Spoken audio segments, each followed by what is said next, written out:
Éducation, cette fois-ci, où le lancement de l'atelier sur l'évaluation nationale des connaissances du préscolaire des élèves des écoles publiques et du privé de la République s'est tenu lundi dernier.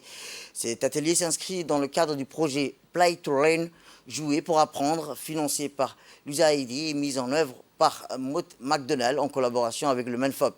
Ont participé à la cérémonie de lancement de l'atelier Mme Mouna Ismaël Abdou, inspectrice générale de l'enseignement général de la direction de la formation et des innovations pédagogiques et du partenariat du CFF, le chef du projet Play to Learn, le chef des services de l'évaluation, le spécialiste de l'évaluation et d'autres experts nationaux, ainsi que de l'inspectrice du préscolaire et enfin tous les conseillers pédagogiques du préscolaire et du primaire. Cette formation dispensée par le chef des services de l'évaluation du MENFOP et l'inspectrice du préscolaire avec l'appui spécialisé du projet et programme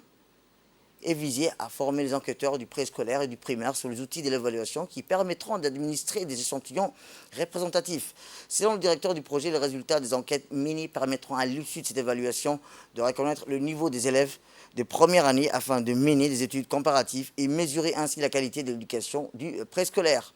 Après la phase et de la collecte de données réalisée par tous les conseils pédagogiques du primaire dans la période du 10 au 14 septembre, l'étape suivante consistera à apporter des ajustements nécessaires au curricula, à la formation et à l'encadrement plus généralement. Le renforcement du préscolaire passe par le développement d'une offre d'enseignement de qualité équitable dans le secteur afin de redresser la qualité des enseignants apprentissage dans le primaire. Cette volonté, rappelons-le, s'inscrit dans la droite ligne des priorités dressées par le ministère de l'Éducation nationale dans sa lettre de rentrée scolaire 2023-2024 adressée par le ministre, M. Moustapha Mohamed, aux acteurs du système éducatif pour répondre à un des objectifs clés du schéma directeur de l'éducation